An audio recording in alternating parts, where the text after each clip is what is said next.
Now, a study was once done at the University of Maryland. All right, well, what motivates people at work? They found 10 things. They then went to 200 people in management positions, asked them to rate these 10 things as they thought their people would be motivated by them.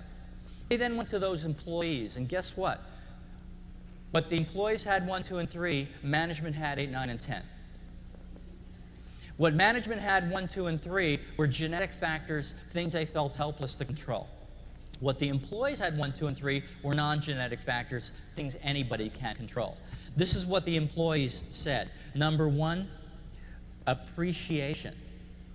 Good job, thank you. I don't know what we would do without you. This is what Ken Blanchard, Mr. One-Minute Manager, calls catching people in the act of doing things right.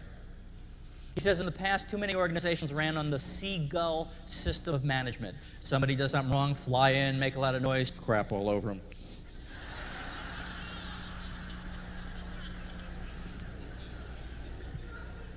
Salt Lake City Transit Authority was rated the worst customer service in the entire United States. Bus drivers there proudly proclaim, "We're the worst. Thank you." They had no money to award people, but they went to the community, asked for some donations. The ice cream store gave some cones. The movie theater gave some tickets. They gave these to drivers when they were nice to passengers. 365 days later, the worst got rated second best customer service in the entire United States. Ice cream cone, ticket to the movies, thank you. Do note that appreciation touches people right here at the level of self-esteem, making them feel good about what they do every day. That's within our control. What came out number 2 on the employees list was being an insider. Being an insider really meant control of what they did every day. And there's different ways that people can feel in control of what they do every day. One is when people set goals or standards. Anytime people set their own goals or standards, they're more committed and they hit them more often than not. When people have high-quality information, or they can find out anything they need to know, then they feel in control. Consider this for a moment.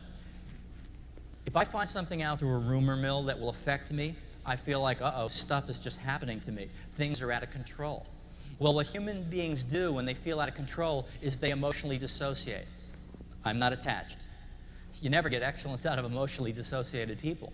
Excellence is commitment. It's the edge, it's 10%.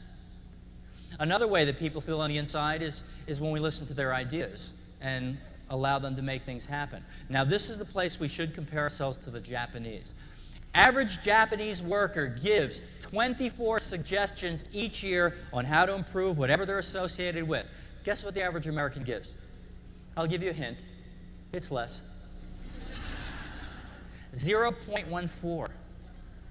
That sounds like this. Hey, boss, never mind.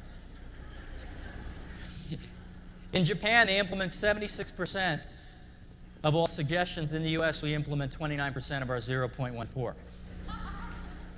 Do you realize at 0.14, it will take you 7 years to get a complete thought from someone? But actually, there are many American companies that are well into the 90% range of implementation of people's ideas, and there's always 2 things there. Success leaves a trail. Number 1, they're always organized into smaller self-managed teams. Smaller teams. So you don't have to convince a bureaucracy, you talk to your 7 or 8 team members. And then number 2, high-quality information. See, the quality of ideas you get from people is equal to the quality of information people have in the first place. If I do not have high-quality information, I can come up with an idea, but it doesn't take into effect the federal regulations, and then it violates the budget, and it didn't consider what that other department has to deal with every day, and so it doesn't happen. Literally, the quality of ideas you get is equal to the quality of information people have in the first place. This is all under our control. We can let people set goals. We can listen to what they have to say. We can give them information. Motivation is really an individual thing, and when in doubt, you ask people.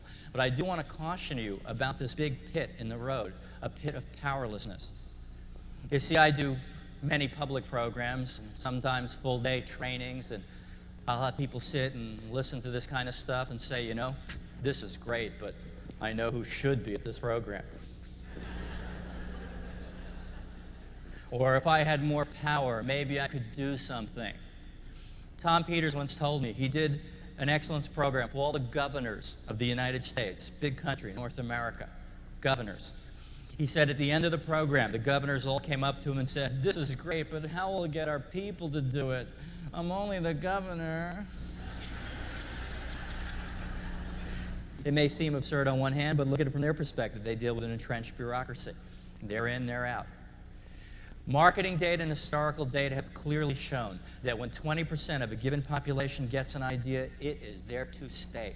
20% is the magic number. That means if you are totally committed to being excellent, and you work in a team of 5 people, you're already 20%.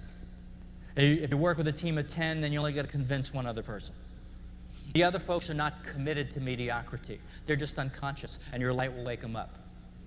And that which we call excellence seems to spread naturally because it will support the bottom line of the organization. It feels good to the people who are doing it, and it really doesn't cost anything to implement, except a little bit of time. And if there is one bottom line action step to take out of today's program, you have to put up the walls on 20 minutes a day and just take one step forward. Just preserve 20 minutes a day to take one step forward, and you will make changes.